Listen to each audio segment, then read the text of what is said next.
maaf mengganggu waktunya sebentar. Ya, Jadi betul. begini Pak, di sini saya mau sedikit bertanya tentang aktivitas pertanian di Desa Jatiroto. Ya. Jadi rata-rata di sini itu petani menanam apa ya Pak? Di Jatiroto itu karena lahan pertaniannya itu adalah ada tanah basah dan tanah kering. Tanah basah itu ditanami dengan tanaman padi, sedangkan tanah kering ditanami dengan palawija. Sedangkan di tanah sawah juga kecuali tanami padi pada musim kemarau pertama itu ditanami dengan tanaman palawija, kebanyakan adalah tanaman kacang hijau. Ya. Sedangkan di tanah kering itu biasanya tanami palawija dan sayuran. Palawijanya itu bisa kedelai, bisa kacang tanah, bisa ketela pohon, sedangkan sayurannya bisa terong, lombok, tomat dan lain sebagainya. Seperti itu. Jadi permasalahan apa yang sering dihadapi oleh petani?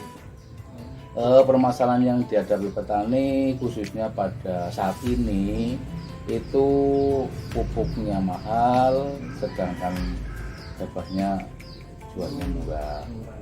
Ya, terutama untuk petani yang masih tradisional itu menggunakan pupuknya pakai pupuk yang non subsidi. Kalau yang sudah pakai kartu tani itu bisa menggunakan pupuk yang subsidi, yaitu untuk yang disubsidi dari pemerintah untuk pupuk anorganiknya yaitu urea, SP36, Ponska dan ZA. Sedangkan pupuk organiknya itu Petrogen. Jadi sebelumnya ada penyuluhan atau tidak Pak? Pertanian di Desa Jatiroto. Di Jatiroto sebetulnya terbagi menjadi 4 kelompok tani. Kelompok tani yang kebanyakan adalah ini pertanaman di wilayah tanaman lahan sawahnya. Sedangkan di saat di naungnya itu karena kesibukan daripada para ketua kelompok sehingga penyuluhan itu jarang-jarang dilaksanakan karena kecuali kelompoknya itu tidak ini ya memang penyuluhnya ya lokasinya jauh dari tempat tinggalnya. Hal baru atau inovasi apa Pak yang disampaikan oleh para penyuluh pertanian? Ya, mengenai hal-hal yang baru itu kemarin baru saja terima program namanya budidaya tanaman sehat. Di Desa Jatiroto ada budidaya tanaman sehat yang kalau nggak baru di budidaya tanaman sehat ada 12 komponen yang harus kita laksanakan. Yang pertama itu pengolahan tanah sempurna, penggunaan benih unggul, terus tanam sisik jajar legowo, terus penggunaan pupuk primbang, terus ada penanganan pasca panen, pengairan berselang dan lain sebagainya. Itu sampai 12 komponen. Jadi kendala apa yang biasanya dialami oleh para petani tersebut? Atau teknologi atau aktifan dalam sosialisasi? Oh ya, karena mengenai keaktifan dalam bersosialisasi memang di Jatiroto masih sangat kurang karena ya itu kaitannya dengan antara petani itu kebanyakan bisanya ketemu pada malam hari.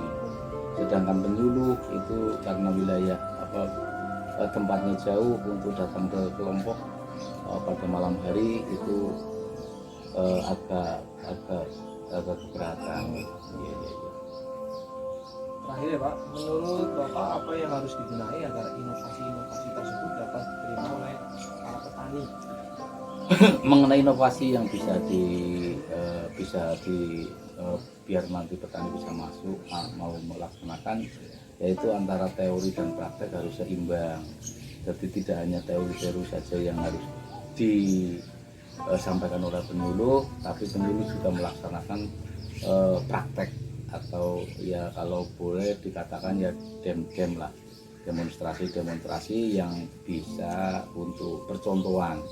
Jadi pada saat pada saat demonstrasi pelaksanaan umpamanya demonstrasi mengenai pemupukan rimba itu, kecuali pelaksanaan pemupukannya, juga pada saat melaksanakan pemupukan itu si petani langsung melihat. Iya, iya kearifan dari ini. Sedangkan di desa Jatara juga sudah ada gubuk pertemuan, itu yang lokasinya di wilayah Bolongan. Itu ya sering untuk nongkrong-nongkrong para petani, namun ya itu karena nongkrongnya petani kan pada saat kita selesai ya gampang istirahat sementara. Pada saat kalau kita mau lagi macul, apalagi matun, apalagi lain-lainnya, itu biasanya untuk kumpul-kumpul dan mendiskusikan itu. Terima kasih Pak waktunya. Oh iya, sama-sama.